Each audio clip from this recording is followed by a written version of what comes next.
Obviously, we wish him well. I think in around the training ground, he was a huge positive figure. Obviously, someone that I worked really closely with. A lot of people in the club as well around the departments, which he oversaw. And obviously, we've been having chats behind the scenes for a couple of weeks, and it was clear that he felt this was an opportunity for him to go to a new club and start a new journey. So we wish him well. You know, he's well liked around the club. A lot of the players were recruited in the time that Ross was here, and he's got a lot of time for them, and it's vice versa. And as I say, he's a friend as well as a colleague. So we really wish him well. What's next in that department? Would you prefer to still work in a sporting director structure? How would you like to see it going forward? Well, in that sort of role, and listen, it's named sporting director, technical director, whatever you want to term it. I think it's a safeguarding of the club. It's someone that oversees the departments, one of those departments being the first team. And I think it safeguards the club in terms of future management signings and making sure the strategy from the board is put in place. It's replaced the old-fashioned manager, if you like, of years gone past, and a manager that does it all. And it's what suits each club, but there's no right and wrong. And I'm sure our board and John Bennett now will take his time to assess everything and decide what comes next. In the short term, I'll oversee what happens here at the training ground day in, day out. I'm very close to the recruitment staff anyway. A lot of our targets and the conversations are up and running. Pre-season's planned. So for me, it's the loss of a close ally in the club and a good friend that I enjoyed working with. But in terms of my role, I just crack on as normal. So you're confident this doesn't throw any uncertainty onto some of the recruitment plans? No, not at all. Not at all. Who finalises then in this interim period? If you like, you say there's still conversations on the way and it is to be finalised. How does that process? Myself.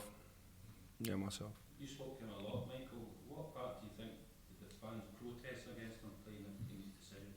Well, I think he's been here for 3.5 years, and I think he's been through 3 managers now. This is the 3rd manager. He obviously inherited Stephen, and then Gio came in, and he's had a lot of highs. You know, winning the league, the Europa League, getting to the final, winning the Scottish Cup, and he's had offers along the way. And I just felt that, you know, and you'd have to ask him yourself, but just in my conversations with him, I think he felt it was a good moment for him and his family, and you have to respect that. And I thought he'd done a good job here. You know, it's the outside perception is not what everybody feels and sees day in, day out inside.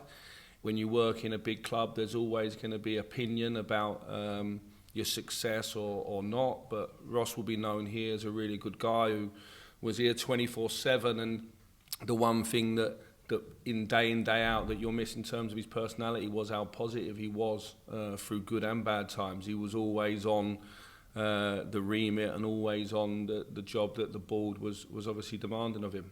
You said the recruitment plans I think are well underway. Have you got players who have agreed to sign yet? Or is it just your list you've got ready? No, listen, there's players that we're speaking to, there's targets. Obviously, you know, you're speaking to agents and you're away doing pretty much what every club would do.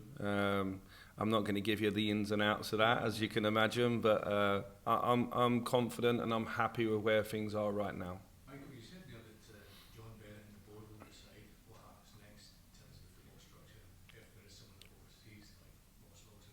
Is that a position you want though? No, I'm a manager. No. You want filled. How do you say? Oh, listen, I think that my communication with the board here at Rangers is really strong. You know, you have to think that I'm not a new member of staff that's come in from November. A lot of these board members I've known since 2018, so there's a long-term relationship. You know, they made me an offer to come back, so it tells you that my links within this club are strong and the communication lines are strong. With John taking over from Douglas, it's a familiar face, and I've got a direct line to him. Stuart Robinson I've got a good relationship with, and so in terms of the communication in this short term, there's no problem. If the club deem fit that we should have another sporting director, and that's the good model for the club, because it's a wide-reaching role here at Rangers. It has an overseeing of line managing the academy staff, the women's staff, not just the first team manager. That's, you know, and recruitment, everything that comes in. It's somebody that's a buffer between those heads of department and the board, and that's how a lot of clubs work now. You know, 5-10 years ago, maybe it wasn't the norm in the UK, but now it very much is. In the short term, am I able, with the head of recruitments and all the line managers, to do their jobs? Of course I am. Once we get through the summer window, or we get into the summer, if the club deem that it feels good the way it is at the moment, then no problem. I've got no problem working alone or with a sporting director. I took you back to last weekend's game, obviously before the fallout from that game. The club said they weren't happy that the second decision was the right decision. Did you speak to Crawford Allen? No, I haven't. In the past I have, but not this week. And I wasn't involved around the answering of questions and stuff like that. For me, the game was done. I disagree with one decision. I got it wrong on another, because the angle that I'd seen, I thought it hit the boy's arm. It hadn't, so fair play. But I still think the first decision was the wrong one. And it's up for debate, but the game's gone. We're not going to be able to change the result of the game or anything. I think any of the stuff that I've read and seen earlier, don't know the actual facts about, but if Kevin's been getting abuse, I think it's not something that we can accept in football, and it's something that as a club we condemn and we're not happy with. I think the referee, whoever the referee is in whatever game around the world, it's a difficult job as it is, and I think on the day the referee goes to make the decisions that he sees, I happen to think in that moment it was a wrong decision, but across the whole game, you can't count too many decisions that were up for debate. It's just that one moment, and it had an impact. And after every big derby game,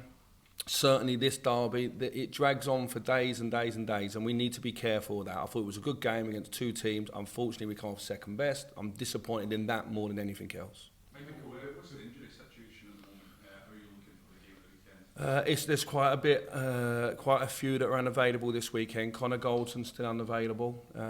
Ridvan Yilmaz has come out of training early in the week. He's unavailable. Antonio Cholak come out of training yesterday. He's unavailable. Scott Wright is unavailable as well. Ryan Jack and Ryan Kent. Can I ask about the injury situation in general over the course of the season? It's obviously badly diminished the team in a lot of ways.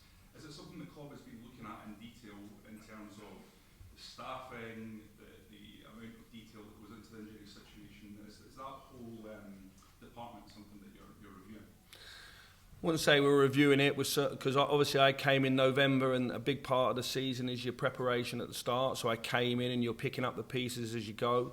We've been able to play a consistent 11 for, I would probably say, 18 of the 21 games I've been here. If you look, the back fours all of a sudden been very, very consistent. Ryan Jack's played as much football as he's played in a long time, so I don't think there's a huge issue there. There's different types of injuries. There's overtraining or overuse injuries, and then there's contact injuries. And I think we would always look closely at the ones that were from overtraining or overuse. And certainly in any football club, when you start getting injuries, the other players have to play more, and it leads to it. And our schedule, I think, up to prior to me coming in, I think there'd been 13 or 14 weeks of free game weeks at the start of the season, and it will be the same next season. So you have to build a squad that can withhold 14 or 15 weeks of playing 3 games a week, and you have to use your squad wisely, and your pre-season's important. All I can think about is planning a squad and building a squad for next season that's a little bit more robust than what we've been this year.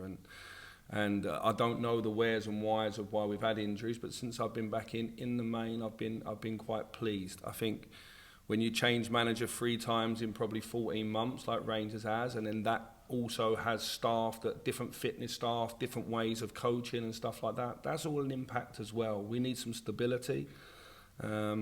And through stability, same way of training, same fitness coaches, same medical staff, I think all that dies down. It's not an issue that I ever incurred when I was here as a first team coach under Stephen, for example. It's one that I've come back into and I've managed, and I think the staff have managed quite well to this point. Given what you've said there, Michael, fair to say that this is a transitional period for the club at the moment in terms of you've come in, Ross Wilson's gone, there may be a new sport director, players will come in again and go, but with that transition, there's still a huge demand for success here from the fans.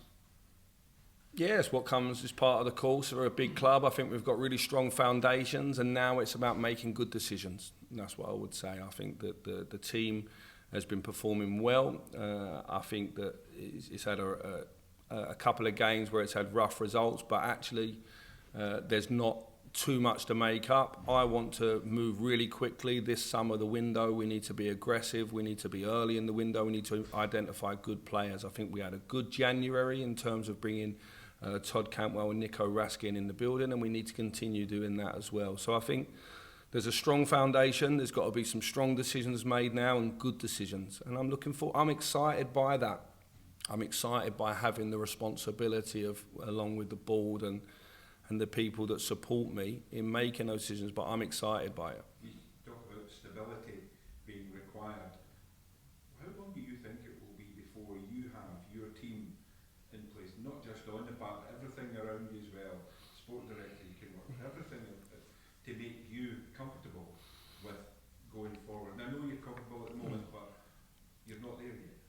No, listen, it's a good summer for us. You know, there won't be much time for resting when the season ends. There's a lot of work done. I'm trying to do that work now, and the club's aware of that. John Bennett has come into taking over from Douglas and has come in with a lot of energy and some good ideas, and we've had some conversations already. I feel I have really, really strong support from the board. I always felt that anyway, but I certainly feel that in this moment. The communication the last few days have been very clear. I've been able to share my ideas as well, but it's always been transparent. A lot of the planning's been going on since November. Obviously, we can only action a little bit of it in January, and we'll action it again in the summer. But as I say, I'm excited about that. I'm seeing good things, enough good things from my team in terms of the core players I want to move forward with, that makes me excited about one or two, or more than one or two of the additions we're going to look to make this summer. In terms of tomorrow, or last week, I think, very direct, and Stephen Robinson, one of the wonders of the season, if they ever run.